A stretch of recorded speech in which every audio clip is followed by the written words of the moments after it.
Very good evening, friends. Now you are watching Surgical Educator RPT. Today we are discussing about various investigations required before splenectomy. We already discussed splenectomy, either emergency or elective. In our country or throughout the world, mostly splenectomy done in emergency traumatic rupture or injury to the spleen. What are the investigations required before doing emergency splenectomy? First, never forget X-ray. Importance of the X-ray, chest X-ray and X-ray abdomen. Right. Importance of chest X-ray is that if there is a left side lower rib fracture, fracture 9, 10 and 11 ribs, that means suspected splenic injury until proven otherwise. Or we can diagnose left-sided hydropneumothorax, pneumothorax as well as splenic trauma. It's not directly evidence of splenic trauma, but we can suspect splenic trauma if left lower rib are fractured and patient is hemodynamically unstable. X-ray abdomen erect. If there is a collection of the blood under surface of left hemidiaphragm, there is an elevation of left diaphragm. Normally, in normal X-ray, right dome of diaphragm is much higher than left dome of the diaphragm. Now we are discussing DPL. DPL means diagnostic peritoneal lavage. Nowadays it is not in practice because it is an invasive procedure. But where if we are working in a center where other sophisticated investigations are not present, we can do DPL, diagnostic peritoneal lavage. The procedure of DPL is like that. We give a incision below umbilicus, and after opening the peritoneum, we insert a catheter and hold and instill 1 liter of pneuma saline. After that, we aspirate. Why DPL called positive? Point number 1. If more than 100 ml frank blood came out, if fluid aspirated and RBC more than 1 lakh per cubic millimeter, WBC more than 500 cubic millimeter, presence of fecal matter and purulent material is the indicative of positive DPL. Now another investigation, fast and e-fast. Fast means focused assessment sonography for trauma. In emergency room, in accident emergency, we can do fast because it is less time required, quick result, and fast is not a diagnostic test for splenic trauma or intra-abdominal solid organ trauma, but it gives indicate because in fast we assess 4 places where we can diagnose presence of fluid or blood. First, in perihepatic space, second one perisplenic space, third one is the pelvic space, and pericardial effusion we can diagnose through fast.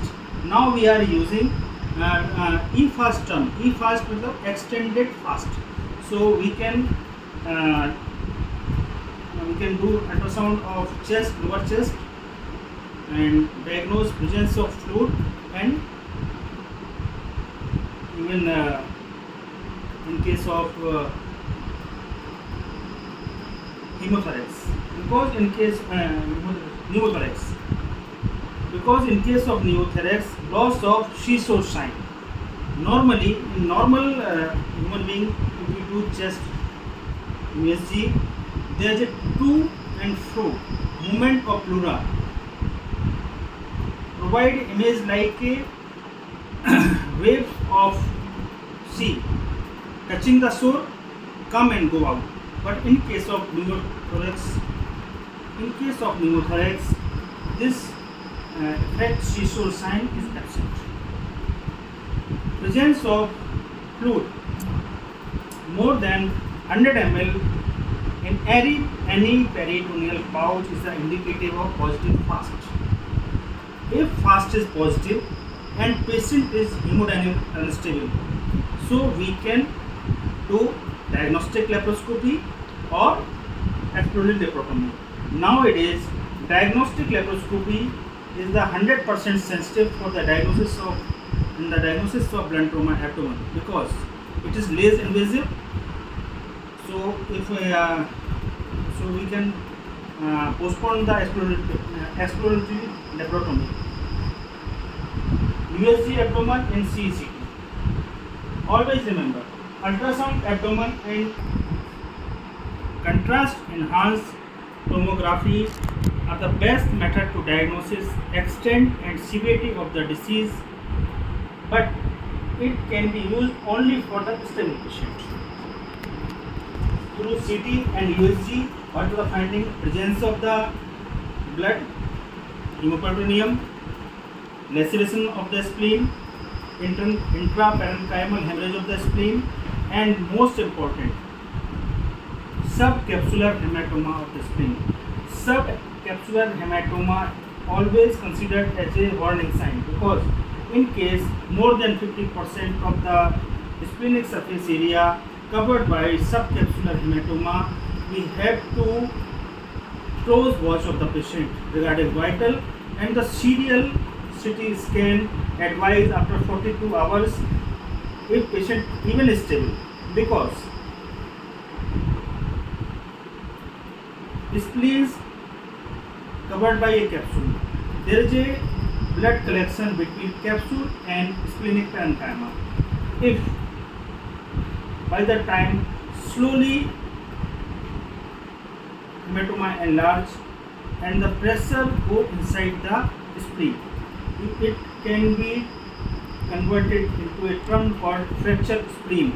It can occur even after 2-3 weeks after discharge of the patient. So we have to clearly monitor through CT scan hematoma enlarging in size or not. It is very important. That is called fracture spleen. Even after discharge of the patient is stable in the condition, we discharge the patient after 2-3 weeks. Sudden rupture of the spleen occur. There is profuse bleeding and we can lose the patient. For elective splenectomy, some investigation required.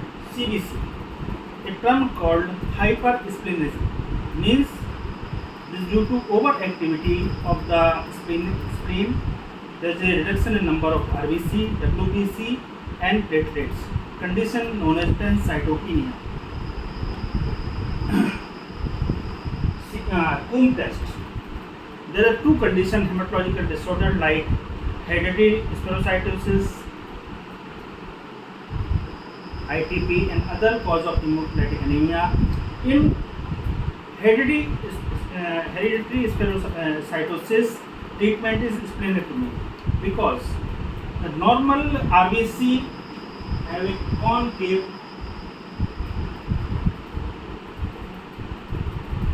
but in case of spherocytosis, the shape of RBC is altered. It is biconvex, so easily destruction by the spleen.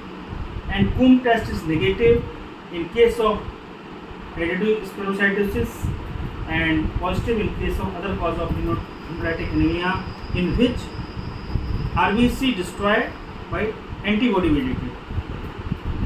And for elective surgery, CECT is the gold standard for evaluation of the spleen, and that's all about the investigation required before splenectomy. Now we have to discuss some point about the post-operative complication of splenectomy. Number one is hemorrhage. Hemorrhage due to slippage of the ligature because splenic artery and vein are very thin walled and very uh, they are uh, they are thicker vessels that causing profuse bleeding and we can lose the patient. Second one, infection. Post splenectomy infection are very common, especially encapsulated by the encapsulated bacteria like pneumococcal bacteria,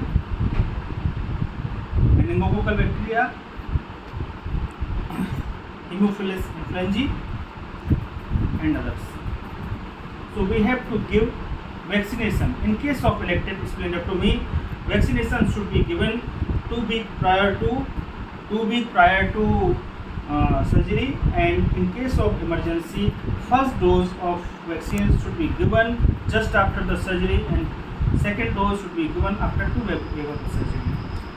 Third is very important complication. In case of ITP, we do splenectomy, there is a sudden rise of the platelets. So thromboembolic phenomena is very common after splenectomy. So in case of sudden rise of the platelets, if platelet rise more than 8 lakhs, then we have to give prophylactic aspirin to the patient and other measures should be applied. Fourth more important is the pancreatic fistula. If during dissection tail of the pancreas is damaged, there is a very troublesome condition called pancreatic fistula. Very difficult to treat, is a high output fistula, and we know pancreatic juice is rich in proteolytic enzyme, so it's very difficult to heal this type of fistula, and patient condition is not improving even after the surgery. So we have to take care. Surgical removal of the spleen is called splenectomy. That's all. Thank you.